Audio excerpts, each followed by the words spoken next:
Implacables, ya tenemos a Florencia Can, infectóloga. Florencia, ¿nos estás escuchando?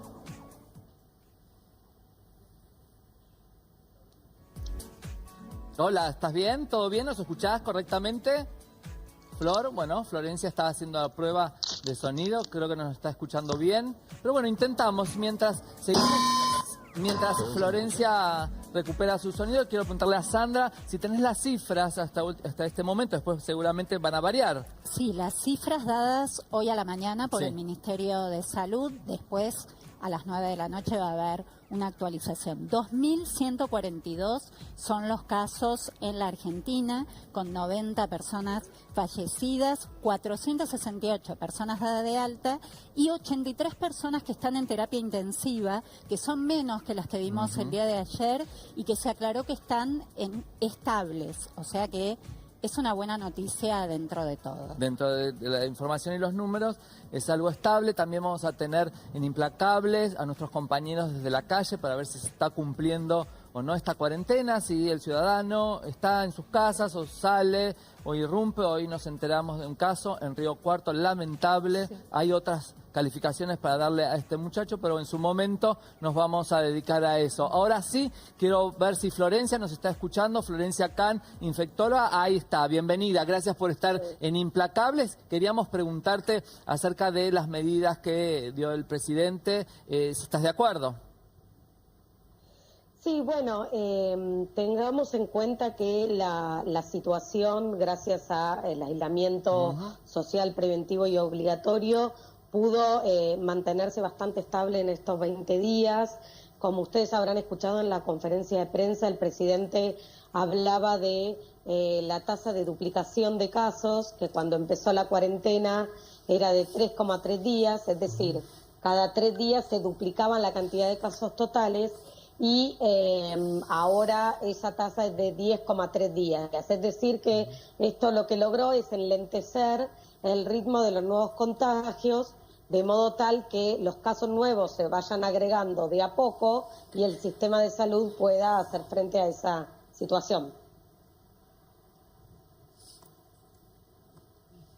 Doctora Can, buenas tardes. Un placer tenerla con nosotros para que nos ayude un poquito a desasnarnos a todos los que no tenemos mucha idea con respecto a la medicina. La pregunta puntual es con respecto a las vacunas, ¿no? Todos estamos preocupados con el tema de que comienzan los primeros fríos, las gripes, las neumonías que a veces, ahora, cuando yo era chica, la neumonía la tenía alguien que había tomado mucho frío. Claro. Hoy ya es por bacteria o por virus, usted me dirá. El tema de, ya se lanzó la campaña de prevención para la vacunación de gripe, pero lo que a mí me gustaría saber, el tema de la vacuna contra la neumonía. Cuénteme un poquito cuál es el tiempo que hay que dejar entre una y otra, si se pueden aplicar juntas, en qué nos va a ayudar la vacuna de la neumonía en todo esto, todo este proceso del COVID-19. Bueno, ¿qué tal? Buenas noches, Susana. Sabés que la vacuna contra la gripe y contra la neumonía, por supuesto que no previenen el coronavirus, pero los cuadros clínicos que pueden producir tanto la neumonía por neumococo, que es una bacteria, como la gripe, como el coronavirus, en muchos puntos pueden parecerse. Y en otra cosa que se parecen es que la población más vulnerable para el coronavirus es también la población más vulnerable para hacer formas graves de gripe o tener neumonía por neumococo. Los mayores de 60 años en particular y las personas menores de esa edad que tengan enfermedad pulmonar, enfermedad cardíaca, inmunosuprimidos, son más vulnerables a todas esas enfermedades. Entonces, son grupos que tienen indicada todos los años la vacuna antigripal y también tienen que recibir la vacuna contra la neumonía, que no se da todos los años, pero sí se usa un esquema secuencial de 2 vacunas que ambas pueden darse junto con la vacuna de la gripe.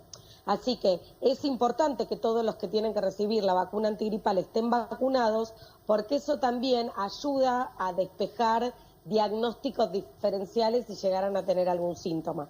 Así que es fundamental que reciban la vacuna.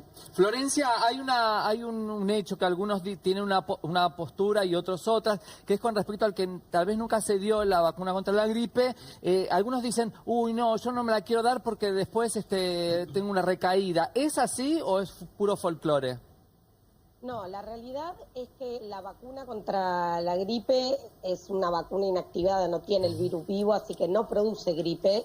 Cualquier vacuna puede producir algo de dolor en el sitio de aplicación y unas líneas de fiebre que no supera los 38 grados, pero la vacuna contra la gripe no produce gripe, todo lo contrario, nos protege de tener gripe y sobre todo de tener formas graves de gripe. Doctora, ¿cómo están? Ayara Vecchio la saluda. En base a los barbijos, que hay una gran polémica, ahora en La Matanza va a ser obligatorio el uso, acá en Capital todavía eso no es obligatorio, pero ¿qué piensa usted? ¿Barbijo sí o no? A ver, el barbijo como insumo médico tiene indicaciones claras y es para las personas que tienen síntomas, ¿sí?, sea o no sea después coronavirus, pero que tienen síntomas respiratorios, y para el personal de salud que las atiende. La realidad es que esas son las indicaciones.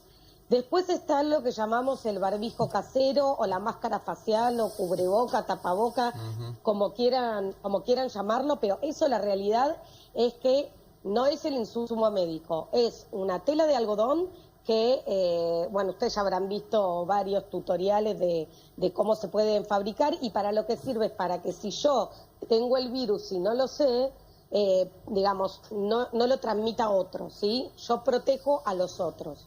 En este punto es importante lo que les digo de que el barbijo es un insumo médico, porque a los países que peor les fue, lo que les pasó es que se empezó a enfermar el personal de salud, y el personal de salud no solo es un problema si se enferma porque es menos recurso humano que trabaja en los hospitales, sino porque también puede transmitir a otros. Entonces es fundamental tener esta diferencia. De ahí a que sea obligatorio, a mí no me parece, porque el uso del barbijo casero está justificado si uno va a estar en algún lugar donde no puede mantener el distanciamiento de 1 metro, ¿sí?, respecto a la otra persona. Pero no quiere decir que tenga que ser obligatorio para todo el mundo, y además, cuidado que el uso del barbijo no nos haga relajar las otras medidas de prevención, como el lavado de manos con agua y jabón, cubrirse con el pliegue del codo cuando tosemos o estornudamos, ventilar los ambientes y sobre todo no tocarse la cara. Cuidado, porque cuando usen un barbijo casero no tienen que tocarse la cara, y cuando se lo saquen tienen que evitar tomar contacto con la superficie. Entonces, y hay que lavarlo todos los días y hay determinadas indicaciones. Entonces, cuidado que el barbijo casero no vaya a producir una falsa sensación de seguridad y empecemos a relajar las otras medidas que son fundamentales.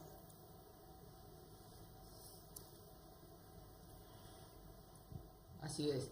Bueno, yo hoy tuve que salir unos minutos justamente a una farmacia a 2 cuadras de mi casa. Había yo estaba con barbijo, yo me siento más protegida, ya lo expliqué en otra oportunidad, apenas entro a mi casa, me lavo las manos con el mismo guante y después recién me saco el guante y después me lavo las manos y después me saco el barbijo. O sea, trato que la higiene en mis manos sea fundamental. Pero bueno, ya tampoco hay barbijos, ¿no? Bueno, no importa, eso uno puede hacer lo casero. Pero, doctora, yo quiero insistir con lo mismo. Disculpe quizás mi tosudez. El coronavirus genera neumonía, y es por eso que la gente se la tiene que internar, pasarlo a terapia intensiva para ponerle los respiradores. En el caso de uno tener ya la vacuna contra la neumonía, ¿beneficia mucho más que el coronavirus no genere la neumonía, o lo genera igual, nada más que uno tiene más protección? ¿Cómo es eso? A ver, el coronavirus en el 80% de los casos va a producir una enfermedad leve parecida a la gripe, en el 15% puede producir una neumonía, y en el 5% una neumonía grave con necesidad de terapia intensiva y respirador. La vacuna contra la neumonía que conocemos es la vacuna contra el neumococo, ¿sí? Que es una bacteria. Estar vacunado contra el neumococo o contra la gripe no nos protege contra el coronavirus. Sí, puede servir, como les decía, para hacer el diagnóstico diferencial, porque pueden ser, como terminan produciendo neumonía todas de alguna manera. Si uno tiene una neumonía y el paciente ya está vacunado contra el neumococo y está vacunado contra la gripe, es más probable que sea entonces por coronavirus, ¿sí? Pero no es que hay una protección cruzada. Ese es el punto importante. Por supuesto que todos los que tienen que recibir la vacuna contra la gripe y el neumococo la tienen que recibir siempre, pero más aún en este momento. Florencia, quería preguntarte, muchos de nosotros salimos a la calle, vamos a trabajar, volvemos y nos encontramos con nuestras familias, madres, padres, hijos, sobrinos. ¿Cuál es un protocolo, entre comillas, que usted sugiere al volver de la casa? Sacarse el calzado, bañarse. Quiero escucharla con sus palabras. Bueno, a ver, sacarse el calzado si tenemos, no sé, un bebé que gatea y que puede estar, digamos, en contacto tocando el piso. Si no, la verdad que no es tan necesario. Lo principal es el lavado de manos, ¿sí? Eso es lo principal. El virus no entra por las manos, pero si uno toca una superficie contaminada y se lleva las manos a la boca, a la nariz o a los ojos, es una forma de transmisión. Mantener, dentro de lo posible, sé que a veces es difícil con los convivientes, pero mantener el distanciamiento social, el distanciamiento de 1 metro. Y respecto a la ropa, depende si se trata de un médico o algún personal exceptuado que estuvo todo el día en contacto con mucha gente. Lo mejor es que apenas llegue a la casa se saque la ropa, la pongo en una bolsa, la pongo a lavar y se cambie la ropa. Pero, de vuelta, el lavado de manos es lo más importante. Doctora, y en base a este nuevo síntoma que tiene que ver con la falta del olfato, que muchos dicen que tienen que tener en cuenta aquellos asintomáticos para saber si tienen el virus o no, ¿es real? ¿Cómo se da esta situación? Bueno, ustedes saben que este es un virus muy nuevo que tiene menos de 4 meses, entonces todos los días se va sumando evidencia científica y estamos como conociéndolo mientras va andando, ¿no? Lo cual es dificultoso porque no es como un enemigo que todavía no conocemos del todo. Entonces, esto de la falta de olfato, que así el nombre científico es anosmia, es algo que se está empezando a describir como un síntoma que puede ser compatible con coronavirus. Pero, ¿qué pasa? Cuando uno está resfriado por un resfrío común, también puede tener falta de olfato. O sea que, ¿esto por qué lo digo? No quiere decir que cualquier persona que le falta el olfato tiene coronavirus, porque si no nos vamos a volver locos y todo el mundo va a pensar que tiene coronavirus. ¿Puede ser el único síntoma de presentación? Bueno, pareciera ser, según la nueva evidencia, que puede ser uno de los síntomas de presentación, sí. Florencia, por último quiero preguntarte qué opinás que los chicos sigan sin clase, ¿lo ves bien? Sí, la realidad es que cuando hay clases, más allá del aglomeramiento de personas que hay en las escuelas, y es muy difícil que uno se imagine un aula con 1 metro de distancia entre las personas, que los chicos no estén todos encimados, es, digamos, muy difícil de pensar, pero además implica también mucha congestión en el transporte. Hay mucha movilización del transporte cuando los chicos están yendo al colegio. Así que yo diría que la vuelta a clases falta bastante, va a haber que esperar. Bien. Doctora Khan, muchísimas gracias. Muchísimas gracias por su aporte, le mando un gran cariño.